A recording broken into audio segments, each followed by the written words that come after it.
Hello, I'm Richard Chambers, the Senior Advisor for Risk and Audit at Audit Board, and welcome to another in my continuing podcast series on speaking of risk and audit. I'm joined today by an old friend, Karem Obeid, who is the Head of Risk and Audit at the Higher Colleges of Technology in the UAE. Karim and I have worked together for a number of years. We worked together in leadership roles at the IIA, and I was really delighted when he agreed to join the series today. Welcome, Karim. Thank you. Thank you, Richard, for having me.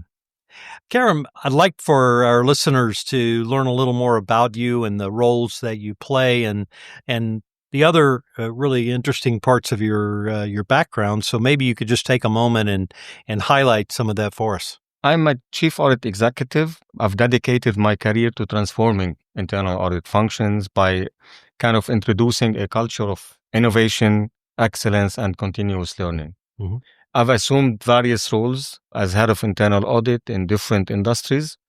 However, I think the common factor was revamping and changing the internal audit function from a kind of typical assurance complying function into a trusted advisor function that is really a pillar of governance in the organization.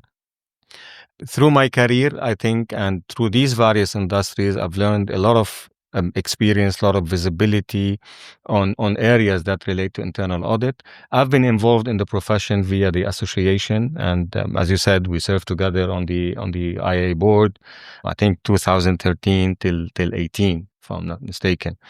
So in addition to this, I have a couple of I'm a board member in a couple of companies and a member of the board and risk committees. And this gave me a bit of a visibility on not only what I need to do from an audit point of view, but also from a governance kind of member point of view. And it kind of both ways information flows and gave me an insight on what is needed now from an effective value-adding internal audit department. Well, Karim, you're well known. You're making a very big impression on the profession when it comes to helping people to understand how the dynamics of leadership, how important great leaders are to internal audit. The profession is facing more complexity than it probably ever has before. What do you see as the biggest shift in the role of internal audit leaders compared to the past, say pre-COVID or even a decade ago? I think as many professions, as the internal audit is evolving at a very fast pace. What was required 10 years ago is not applicable with the age of AI, with the age of cyber threats, with the age of talent kind of issues. We are facing the dilemmas of how can I deliver more with less? How can I impact the organization and be a player, be having a seat at the table, a really effective kind of seat at the table, rather than being seen as a kind of just a cost to the organization that adds no value. I think the qualities now is not only technical. Technical is really important because of the fast pace of technology and the fast pace of the way things are going. But the skills and the values that an internal audit leader should have is most important. I think one of them is the courage. Courage has been recently introduced to the internal audit standard as a word. I'm not sure if we've seen it in the previous versions of the standard. Yeah. So courage and being bold is very important. I think saying what you think, and doesn't mean being aggressive. It doesn't mean kind of just being loud. Yeah. I think it's basing your decision on data-driven or taking data-driven decisions, and not being shy from saying them if you need to the highest authority. Right. Not being shy on advising the audit committee, the CEO, the senior management on things that might be difficult for them even to accept. Right. And you know that if you say that, then it will kind of reflect negatively on the relationship. But at one point of time, you need to take a stand. But Karim, let me ask you a question. So many chief audit executives in this day and age are brought into the role from the business. They're not career internal auditors. What are we doing wrong? Why are we not positioning ourselves as career internal audit professionals to be the natural choice when it comes to picking the leaders of our own functions? I think this might be to the disconnect in the way of thinking. Some of the auditors, I would say, and one of the presentations I preach about is that each one of us is the voice of internal audit, and Right. each one of us and the work of each one of us reflect on the internal audit perception. Mm-hmm. So I think it's responsibility of each internal audit leader to groom his team and to make sure there is a succession plan where management and boards see those people as value-adding, open-minded, business-driven, business acumen successors. Yeah. Sometimes we live in our own world. You talk about things when you talk to the CEO or the board about the risks involved as if you're coming from a different world. So Right. I think we need to align. We need to have the strategic thinking, the agility, and the boldness, what we're talking about. I think this combination with the talent, kind of preparing the talent in your team for succession, for all of these skills, I think naturally they will become the leaders and they will succeed in revamping organization. Yeah. When we look at what audit committees and C-suite executives tell us, a lot of times they make the comment that they just wish internal audit understood the business more. So it's back to this issue you mentioned of business acumen. Do you think that's something that we've got to put greater effort into, both as individuals and in the roles to coach and mentor those who we want to be in leadership roles, that somehow we have to help them to understand that business acumen, knowledge of the business is going to be vital to their getting the job and staying in the job? I couldn't agree more. Definitely. I think not only business acumen, but business acumen is one of the Leary most important pillars. And when I talk about business acumen, it doesn't mean everybody in the team has to be an expert. Mm-hmm. I see the team as a team. So I see collective skills and abilities in the team. And you need some people who are very kind of skilled in the business. You need some people who's very skilled maybe in IT and cyber, and you don't expect them to be skilled in that business. So Yeah. when I think about teams, I think collectively about my team competence. Yeah. And I encourage each leader do that because you can't have it all in one person. You need to have all the skills needed, some level at least for everyone, but you don't expect everybody to be an expert Right. in all areas. So I think business acumen is important to have as part of the team, open discussions, value adding discussions across the team, each within his expertise. Right. And this is what makes a department flourish and what's make people kind of enhance, collaborate, and move upward. Karim, you and I both, I think, have been strong advocates for the importance of building and sustaining relationships, this so-called relationship acumen on the part of the CAE.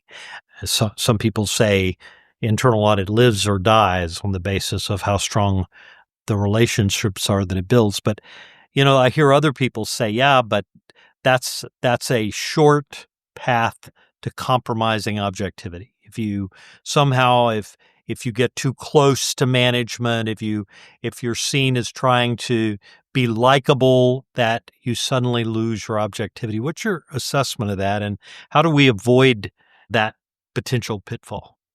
I believe that this is the most important skill these days.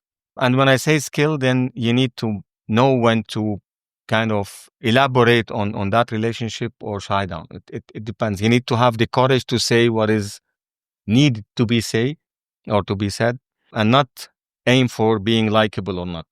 I think it's all about respect. Yeah. If senior management, your stakeholders respect your work, respect your personality, respect your team, And they trust you. and trust. And it's all about trust on the other hand. And they trust you by two things. One, because they've seen you deliver good quality. They've seen you passionate and committed with a good judgment and unbiased and objective. Mm-hmm. And I think with these three, even if you say something that they don't like, they will respect and do. Yeah. So it all boils down, not, I don't want to be likable. I want to be value adding. I want people to listen me because not I'm telling them because of my position, because they respect, they value the way I recommend matters, and they see the impact or the positive impact of our work, the team's work on the organization. Mm-hmm. And this is more powerful than being, the most likable person. Right. Now, if both coincide, it doesn't matter. But I think objectivity, independence is a self-regulation. Whatever you put rules and regulations, if people want to break that, it Right. can be broken. So it's more or less self-regulatory issue. You know, I've sort of written about it, and I think you've certainly alluded to it as well in some of the things that I've heard you speak about in the past, and that is we have to coexist in the culture of the organization that we serve. And some cultures don't like oversight. They they they discourage oversight because they don't necessarily foster accountability. They want to be able to measure people on what gets done and now how it gets done. So what do you say to a chief audit executive who finds himself or herself working in a culture where maybe there is a lot of resentment toward internal audit because maybe it's a culture where they don't value transparency. What do you advise somebody in a situation like that? How do you advise them to either change that culture or what should they do? I think this is where a little bit sometimes the courage skill come into fact, because and I don't want to judge some situations are really harsh. I've been through situations where it's really difficult to make an impact because even the tone at the top was not true. And situations, a bit of story where I had an issue with discovering fraud, and then that was a LinkedIn post I did, and the CEO brought the fraudster, and they said, "Sorry to hear that," and then you have to pay it in installment, and they kept him as a cashier. So the that culture, Then you that make it pay tone, it all back at once. and exactly, and then they sue him. Put them on a So, payment plan. and I left the company. Yeah. And maybe luckily I was at that time single with not much responsibility. Right. But now I'm not saying because when you grow up the ladder, then you've got more responsibilities, you've got more family responsibility, and it's very tough. I'm not saying it's easy, but you have to take it, one, with relationship building, Mm-hmm. second, with education and awareness, starting from the board Yeah. to the audit committee to the senior management. So we are, in addition to our roles as internal auditors, we're coaches, mentors of governance and risk and all. And sometimes we assume people know about stuff, but they need to be educated and they need to be trust. When they see you working to protect them, they will a little bit open up. The question is, if you do all this and you still find yourself in a very negative, bad environment, you have two choices. One, you need to reassess your relationship with that company, because you will face the question, if something wrong happens, where were the internal audit? Mm-hmm. And I think if you cannot change, you did everything. It's just there's zero hope of revival of that culture. I think you need to reassess. It's a difficult situation. Maybe you need to sometimes talk to different authorities if you're in a regulatory body.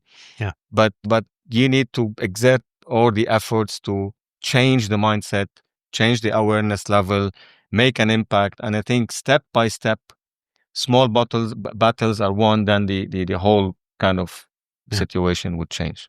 We've been talking for a few minutes now just about the sort of the inner courage that a chief audit executive has to maintain, the skills to be able to build and sustain relationships, the knowledge of the business, that sort of business acumen. And for some listeners, that's gonna force them to kind of get beyond their comfort zone, right? They maybe they've spent their career in internal audit functions that are very predictable, and they have a very comfortable environment that they operate in. And so they're going to have to get out of their comfort zones to do some of the things that we're talking about. And what role do you think continuous learning and innovation and even personal growth play in the the internal audit leader being able to transform themselves? I think I was thinking about that the other day, and I think because of our profession, we are very risk averse people. Because we deal a lot with, you need to have controls, you need to have, you need to mitigate. I don't like mitigating this. I like optimizing this. We talk about mitigating this. It affects our real life decisions, and we become very risk averse. We shy away from getting out of our comfort zone. For me personally, I do a small technique, which every now and then I do something out, like something I'm afraid of. Big zip line, a big. This is my way of recalibrating the way I think, and I reflect that on the way I do things. Mm-hmm. I think life is a journey of excellence. If you do the same thing every day and you don't change it and have it more efficient or look at the efficiency, you will kind of go backwards. Yeah. So you need to always innovate. You need to always rethink what you do. You need to.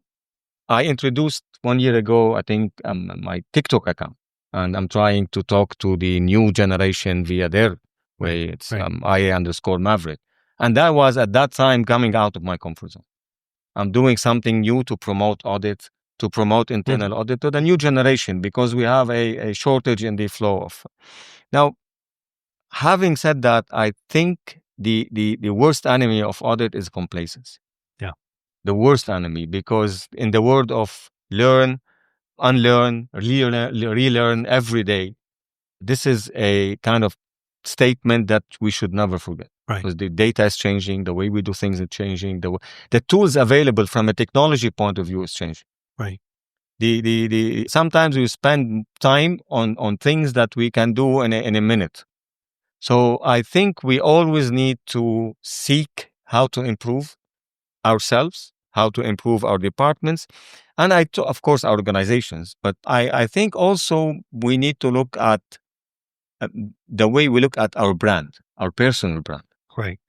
And one of the questions I always ask myself, which brand I want to be? What affects my brand? How do I enhance my brand as head of audit and as Karem? Right. So what are the objectives? What's my vision? What's my mission? I think these questions are always on my mind. And this helped me a lot in moving place I work in, the department, even the organization, even myself into a really better place. Yeah. One of the questions that I've been asking the guests on the podcast is looking forward over, say, the next 5 years. What is it that worries you the most for the internal audit profession, and what is it that gives you the most optimism? Let me start with the optimism first. Mm-hmm. I think what gives me optimism is the amount of people I see, the colleagues, the networks, when I go to conferences, and the passion around people trying to improve, people trying to cope with new concepts, with AI, trying to reshape the internal audit department to make a bigger impact, protect organization, and enhance the profession as a whole. Been to Africa, to US, to Asia. The whole world is, when you meet the people, it's the same kind of direction. Yeah. Now, what's really scary is that, as I said, one, complacency. The second is the changing environment that we need to cope with. And third, maybe if we don't embrace technology, we will miss the train. I don't think any profession would be replaced by AI. I think we need to recalibrate our profession to use AI and the new technologies to help us do our job better. Yeah. It's like, when the IT kind of became larger and larger, people thought their jobs were, they're going to lose their jobs. Some people lost, but we gained a lot via IT jobs, right? So now it's the time to recalibrate our teams into what do I need them to be in 2 years, 3 years? Which skills do they have to have to not only survive, to still have an impact? Yeah.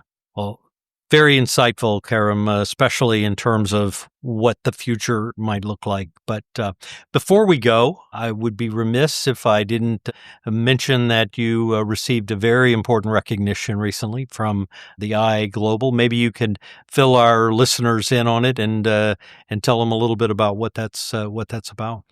Yeah, it was a very proud moment for me, frankly. It's the Chief Audit Executive of the Year, 2025.